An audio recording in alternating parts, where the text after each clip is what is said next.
اللہ الذی جعل لکم الارض قرارا، وہی اللہ ہے جس نے زمین کو قیام کی جگہ بنایا، والسماء بناء، اور آسمان کو ایک چھت کی مانند بنایا۔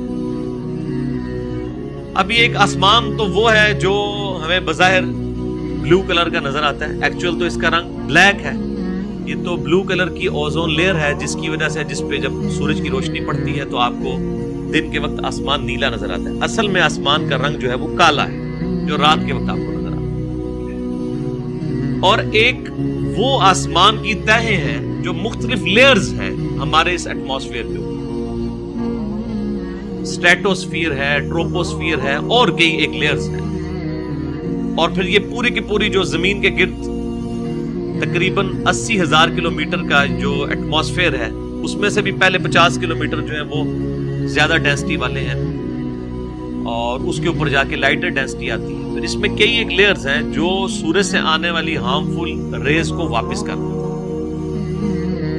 اور ایسی لیئرز بھی ہیں جو زمین سے جو الیکٹرو میگنیٹک ویوز ہیں، جن کی وجہ سے یہ سارا موبائل کا سسٹم، آپ کا کمیونیکیشن کا سسٹم چل رہا ہے، ان کو ریفلیکٹ کرتی ہیں، جس کی وجہ سے آپ ایک جگہ سے دوسری جگہ تک ریز کو پہنچاتے ہیں۔ اگر وہ ان کو ریفلیکٹ نہ کریں اور گزرنے دیں، جس طرح سورج کی روشنی کے کچھ حصے جو ہیں گزر کے نیچے تک آتے ہیں، اسی طریقے سے اگر یہ ریز گزر جائیں تو وہ دوسری طرف ہی چلی جائیں گی، واپس زمین کے اوپر سگنل نہیں آئیں گے۔ تو ایسا محکم نظام اللہ تعالیٰ نے بنایا ہے۔ اور زمین کو بھی آپ بچھونا، ہر سیکنڈ میں 2 زلزلے آتے ہیں زمین کے اوپر، ہر سیکنڈ میں، لیکن ان کا میگنیچیوڈ بہت کم ہوتا ہے۔ اگر وہ بڑھ جائے تو ہر سیکنڈ میں 2 دفعہ زمین تباہ ہو۔ تو یہ اللہ تعالیٰ ہے جس نے زمین کو، ایسی زمین کو جس میں ہر سیکنڈ میں 2 زلزلے آ رہے ہیں، ایسا اس کو قرار کے اوپر رکھا ہے، اور اس کی اپنی تمام موشنز کے باوجود اتنی بیلنسڈ ہے کہ یہاں پر نظام زندگی جو چلتا ہے۔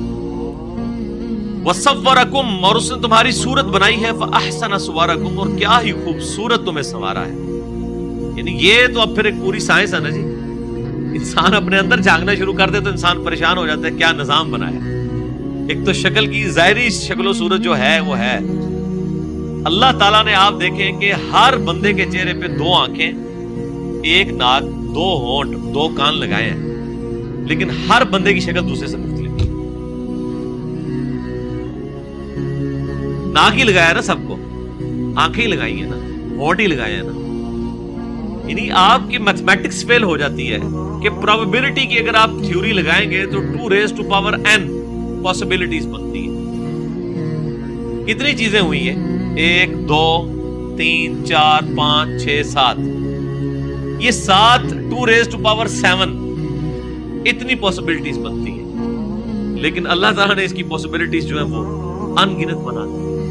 انسان کی عقل دنگ، اور سانچے سے بن کے نکل رہے ہیں انسان۔ ایک بندے کے 4 بچے ہوتے ہیں، چاروں کی شکلیں مختلف ہوتی ہیں، ماں باپ سے مل بھی رہی ہوتی ہیں اور مختلف بھی ہوتی ہیں، اور وہ بھی اللہ نے حکمت رکھی ہے، اگر وہ شکلیں نہ مل رہی ہوں تو دادی دادے کو تو پیار ہی کوئی نہ آئے، ان کو ان بچوں میں اپنے بچوں کا بچپن نظر آتا ہے۔ یہ اللہ تعالیٰ نے ایک ایسا نظام بنایا ہے کہ وہ شکلیں ملتی جلتی بھی ہوتی ہیں اور یونیک بھی۔ اور پھر آپ یہ دیکھ لیں کہ جو یہ فنگر کے جو نشانات ہیں، فنگر پرنٹس، کسی انسان کے فنگر پرنٹس دوسرے سے نہیں ملتے۔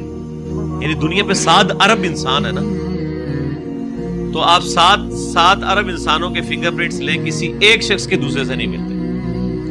اور 7 ارب کوئی چھوٹا فگر نہیں ہے میرے بھائی۔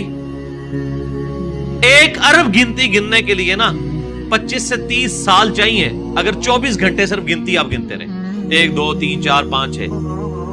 1 ارب کوئی چھوٹی رقم نہیں ہے۔ یہاں پہ تو مطلب ہمارے وہ جو لوگوں سے مال لوٹ کے تو لوگ کہہ دیتے ہیں 2 ارب لوٹ لیا، 3 ارب لوٹ لیا۔ 3 ارب کا لوگوں کو پتہ ہی نہیں مطلب کیا ہے۔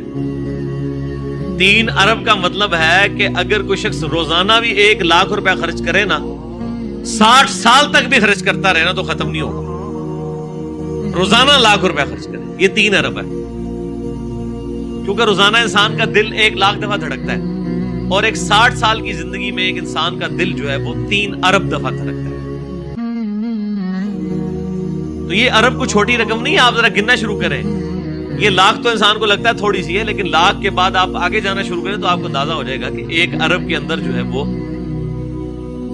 کتنے بڑی اماؤنٹ چھپی ہوئی ہے. اور تو یہ اللہ تعالیٰ انسان پیدا کر رہا ہے. ابھی تو یہ فنگر پرنٹس کی تو بات ہوگی پرانی, یہ تو 1886 میں یہ ڈسکوری ہوئی تھی کہ کسی شخص کے فنگر پرنٹ دوسرے سے نہیں ملتے ہیں. اب تو میرے بھائی جس لیول کی ڈسکوریز ہو چکی ہیں آپ سوچ بھی نہیں سکتے. یعنی آپ کا جو انسان کا جسم ہے نا, ہر ایک انسان کے جسم کا ایک اپنی تھرمل جو اس کے جسم سے ہیٹ نکل رہی ہے نا, اس کی بھی ایک پکچر بنتی ہے, وہ بھی دوسرے سے نہیں میچ کرتی. پھر ہر شخص کی جو آنکھ ہے یہ دوسرے سے میچ نہیں کرتی. آج کل آپ دیکھ رہے ہیں کہ آپ انٹرنیشنل ایئرپورٹس کے اوپر وہ آنکھوں کی پکچر اتارتے ہیں. اب فنگر پرنٹس والا تو معاملہ ہی پیچھے رہ گیا, کیونکہ کئی جو ہمارے انڈیا, پاکستان, بنگلہ دیش کے لوگ جو ہیں باہر کے ملکوں میں جا کے انہوں نے اپنے انگوٹھے ہی کاٹ لیے تھے تاکہ پتہ ہی نہ چلے کس ملک سے ہیں, کہاں سے ہیں. انہوں نے کہا ان اکھا کٹو پھر. اب وہ آنکھوں کا جو ہے نا وہ لیتے ہیں پکچر تو پہچانی جاتی ہے, کوئی بھاگ ہی نہیں سکتا. یہ تو انسان سے نہیں بھاگ سکتا, تو اللہ سے کون بھاگ سکتا. صحابہ کرام علیہم رضوان نے یہ تمام کی تمام چیزیں بغیر دیکھے مانی تھی, اور ہمیں اللہ تعالیٰ نے وہ دکھا کے بتا دی, اس لیے کہ اللہ نے ہمیں کمپنسیٹ کرنا تھا. صحابہ کے سامنے نبی صلی اللہ علیہ وآلہ وسلم کی مبارک ذات تھی, اللہ کی حجت دنیا. آج نبی علیہ السلام دنیا میں موجود نہیں ہے, تو اللہ تعالیٰ نے اس کی کمپنسیشن اس فارم میں فرمائی ہے کہ اللہ تعالیٰ نے کئی ایک چیزیں جو اس زمانے میں صرف غیب پہ ایمان والی چیزیں تھیں وہ کھول کے سامنے کر.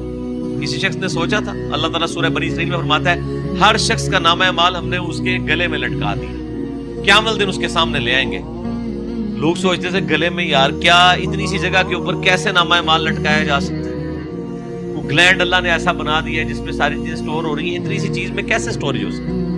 آج آپ دیکھ لیں اتنی جو ہے وہ ٹیرا بائٹس کے اندر یو ایس بیز اور میموری کارڈ آ گئے جن میں آپ یہ تمام کی تمام چیزیں سٹور کر سکتے ہیں. یعنی کوئی مسئلہ ہی نہیں ہے, یہ اللہ تعالیٰ نے ہمیں دکھا دیا.